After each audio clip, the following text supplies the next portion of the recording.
সূরা হাক্কাহ, সূরা আল হাক্কাহ, কুরআনের ৬৯ নম্বর সূরা। এটি একটি মক্কি সূরা এবং এতে ৫২টি আয়াত রয়েছে। সূরা হাক্কাহের পরিচিতি। নাম আল হাক্কাহ, অর্থ নিশ্চিত সত্য, অবশ্যই সংঘটিত হওয়া। অবতীর্ণ স্থান মক্কা। আয়াত সংখ্যা ৫২। সূরা ক্রম ৬৯। রুকু সংখ্যা ২। সূরাটির মূল বিষয়বস্তু। সূরা হাক্কাহ মূলত কিয়ামতের ভয়াবহতা, পূর্ববর্তী ধ্বংসপ্রাপ্ত জাতির পরিণতি এবং কিয়ামতের দিনে মুমিন ও কাফিরদের অবস্থা নিয়ে আলোচনা করে। সূরার কিছু গুরুত্বপূর্ণ আয়াত। ১-৩ আয়াত। এর থেকে বড়। হাক্কাহ, কি সেই হাক্কাহ, এবং তুমি কিভাবে জানবে কি সেই হাক্কাহ? নীল রঙের ছোট হিরে। এখানে হাক্কাহ শব্দটি কিয়ামতের এক বিশেষ নাম, যার মানে এমন এক বাস্তবতা যা অবশ্যই সংঘটিত হবে। ২৫-২৯ আয়াত। অবিশ্বাসীদের অবস্থা। এর থেকে বড়। আর যাকে তার আমলনামা দেওয়া হবে বা হাতে, সে বলবে, হায়, আমার যদি আমলনামা না দেওয়া হতো। উদ্ধৃতি চিহ্ন ডট ডট ডট। আমার হিসাব যদি না জানতাম। উদ্ধৃতি চিহ্ন ডট ডট ডট। হায়, তা যদি চূড়ান্ত শেষই হতো। উদ্ধৃতি চিহ্ন ডট ডট ডট। আমার ধন সম্পদ আমার কোনো কাজে আসেনি। উদ্ধৃতি চিহ্ন ডট ডট ডট। আমার ক্ষমতাও আমার কাছ থেকে চলে গেছে। ১৯-২৪ আয়াত। মুমিনদের অবস্থা। এর থেকে বড়। যাকে তার আমলনামার ডান হাতে দেওয়া হবে, সে আনন্দের সাথে বলবে, নাও, পড়ো আমার আমলনামা।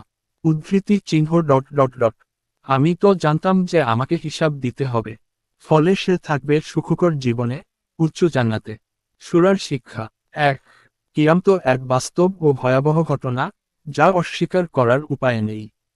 ২. মানুষের আমলনামা ও বিচার দিবসে হিসাব অত্যন্ত গুরুত্বপূর্ণ। ৩. সৎ আমল এবং ঈমানী পরকালের মুক্তির উপায়। ৪. পূর্ববর্তী অবাধ্য জাতির পরিণতি থেকে শিক্ষা নেওয়া উচিত। নিশ্চিতভাবে, নিচে সূরা আল হাক্কাহ, সূরা ৬৯ এর বাংলা তাফসিরের সংক্ষিপ্ত বিন্যাস দেয়া হল।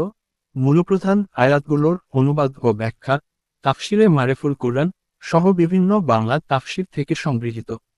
সূরা আল হাক্কাহ ৫২ আয়াত, বাংলা তাফসির সংক্ষিপ্তসার। সূরার প্রারম্ভ ও সংজ্ঞা।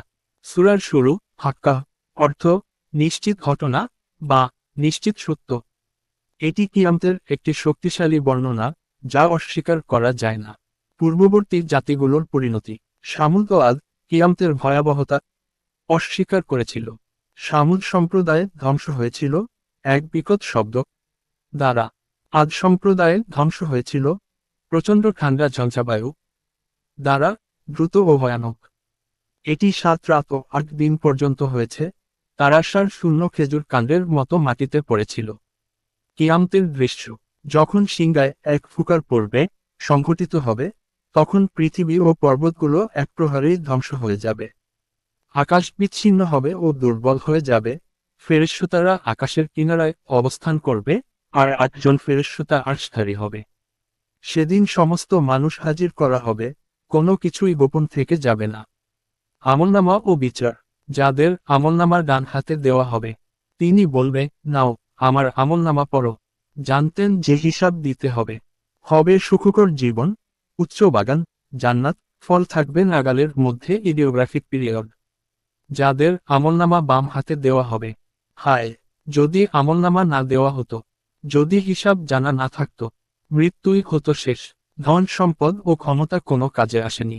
এরপর তাকে ধরে গলায় বেড়ি ও শৃঙ্খলে বাঁধা হবে ৭০ হাত দীর্ঘ। শিক্ষা ও উপসংহার। কারণ সে ঈমান আনে না মহান আল্লাহকে, এবং মিসকিনকে সাহায্য করে না। এই কুরআন একটি উপদেশ, বিশেষ করে মুত্তাকিদের জন্য, এবং পাঠ করা নিশ্চিত সত্য। শিক্ষা। কিয়ামতের দৃশ্য বাস্তব। ঈমান ও সৎ আমলি রক্ষা, আর অহংকার ও দুনিয়াবাদী লক্ষ্য বিপদ ডেকে আনে। সংক্ষিপ্তভাবে টেবিল আকারে।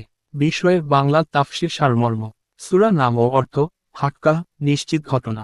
পূর্ববর্তী জাতির পরিণতি সামুদ ও আদকে প্রকট শাস্তি দেওয়া হয়। কিয়ামতের দৃশ্য সিংহায় ফুকার, পৃথিবী আকাশ ধ্বংস, ফেরেশতা ও বিচার। আমলনামা বিচার। ডান হাত ডান দিকে পয়েন্ট করা তীর জান্নাত, বাম হাত ডান দিকে পয়েন্ট করা তীর শাস্তি ও শৃঙ্খল। শিক্ষা। ঈমান ও সত্যিকার আমল অপরিহার্য।